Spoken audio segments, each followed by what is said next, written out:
ချမ်းသာကြော်ပါတဲ့အမျိုးသားတဦးဟာကားမောင်းနေရင်ခဏတာအာယုံလွတ်သွားပြီးလမ်းဘေးကရေပကံတဲကိုဝင်တိုက်မိသွားပါတယ်။အဲ့ဒါကိုမြင်လိုက်တဲ့အမျိုးသမီးတဦးကသူ့ကိုကဲဖို့ချက်ချင်းပြေးလာခဲ့တယ်။ကဲတင်ဖို့ကြိုးစားရင်သူမရဲ့လက်မှာရှနာရံသွားပေမဲ့နာကျင်မှုကိုဂယုမဆိုင်နိုင်အားပဲအမျိုးသားရဲ့ထိုင်ခွန်ခါဘက်ကိုအမြန်ထုတ်ပြီးအပြင်ကိုဆွဲထုတ်ခဲ့ပါတယ်။အဲ့ဒီအချိန်မှာပဲသူမရဲ့သွေးတစ်စက်ဟာရေပကံတဲကကြောက်ရွံ့လေးပေါ်ကိုဆင်ကျတော့ခဲ့ပါတယ်။အမျိုးသားမှာဒဏ်ရာမရတာတေချာသွားတဲ့အခါသူမကထွက်သွားဖို့ပြင်ပေမဲ့အမျိုးသားကသူမကိုလှမ်းဖမ်းပြီးကျွန်ုပ်ကိုမှတ်မိလားလို့မေးလိုက်ပါတယ်။တကယ်တော့သူတို့နှစ်ယောက်ဟာចောင်းတူသိခဲ့ကြတာပါ။တစ်ချိန်ကအမျိုးသားဟာចောင်းမှာအနိုင်ကျင့်ခံရဖို့ပြီးအဲ့ဒီအချိန်မှာဒီအမျိုးသမီးကပဲဝင်ရောက်ကဲတင်ပေးခဲ့တာဖြစ်ပါတယ်။အဲ့ဒီနေ့ကစပြီးသူဟာသူမကိုတိတ်တကူးချီနေခဲ့တာပါ။ဒါပေမဲ့အမျိုးသမီးကတော့ကူညီပေးခဲ့တဲ့လူတွေများလွန်းလာကြောင်းသူ့ကိုမမှတ်မိတော့ပါဘူး။အမျိုးသားကစိတ်ဖြစ်သွားတဲ့အခိုက်အတန့်ပါပဲရေထဲကကြောက်ရွံ့လေးဟာမိန်းကလေးငယ်လေးတူဖြစ်အန်အောဖွေပြောင်းလဲသွားပါတယ်။အဲ့ဒီကလေးမလေးကအမျိုးသမီးရဲ့ခြေထောက်ကိုပြေးဖက်ပြီးမိမေလို့စိတ်လှရှားစွာခေါ်လိုက်ပါတယ်။အမျိုးသားကတော့ဒါဟာတကယ်ကိုပဲသူမရဲ့သမီးလေးလို့ထင်သွားပြီးပို့လို့တော့စိတ်မကောင်းဖြစ်သွားရပါတယ်။သူကသူမကို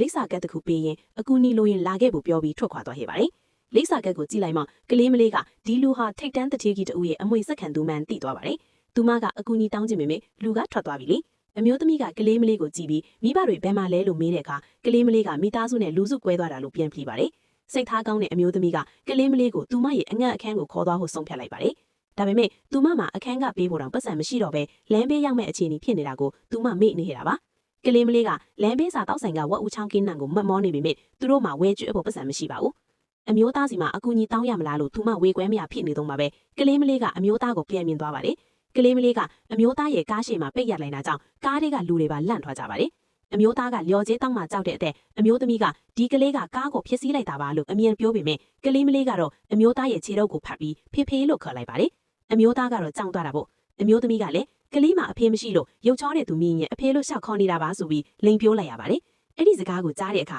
အမျိုးသားကသူတို့ကိုစိတ်နှလုံးမကောင်းတဲ့ယောက်ျားတစ်ယောက်ကပြစ်သွားပြီလို့ထင်သွားပြီးကလေးရဲ့အဖေအဖြစ်တာဝန်ယူပြီးသူတို့သားမိကိုအိမ်ခေါ်သွားပါတော့တယ်။အမျိုးသားရဲ့အိမ်ရောက်တဲ့အခါမှာတော့အမျိုးသမီးဟာအိမ်ထဲကရှေးဟောင်းပစ္စည်းတွေအားလုံးအသက်ဝင်သွားပြီးကတင့်နေတာကိုမြင်ပြီးထိတ်လန့်သွားပါတယ်။သူတို့ကတော့သူမကိုကတင့်မှုဖိတ်ခေါ်နေကြတယ်။စိတ်ကြုံချောချဖြစ်တာမဟုတ်မှန်းတေးကြသွားတဲ့အခါသူမကြောက်လွန်းလို့မေ့လဲသွားပါတယ်။သူမပြန်လို့လာချိန်မှာတော့ကလေးမလေးကကတင့်နေတဲ့ရှေးဟောင်းပစ္စည်းတွေကိုစူပူကြီးမောင်းနေတာကိုတွေ့လိုက်ရတယ်။ကလေးမလေးကသူမစီပြေးလာပြီးသူတို့မမေးကိုထမချောက်တော့ဘူးလို့နှစ်သိမ့်ပြီးမှသူမကောက်ရလာတဲ့သမီးလေးဟာတကယ်တော့အနှစ်1000တက်တန်းရှိတဲ့ရှေးဟောင်းပစ္စည်းတစ်ခုဖြစ်နေမှန်းအမျိုးသမီးသိလိုက်ပါတော့တယ်။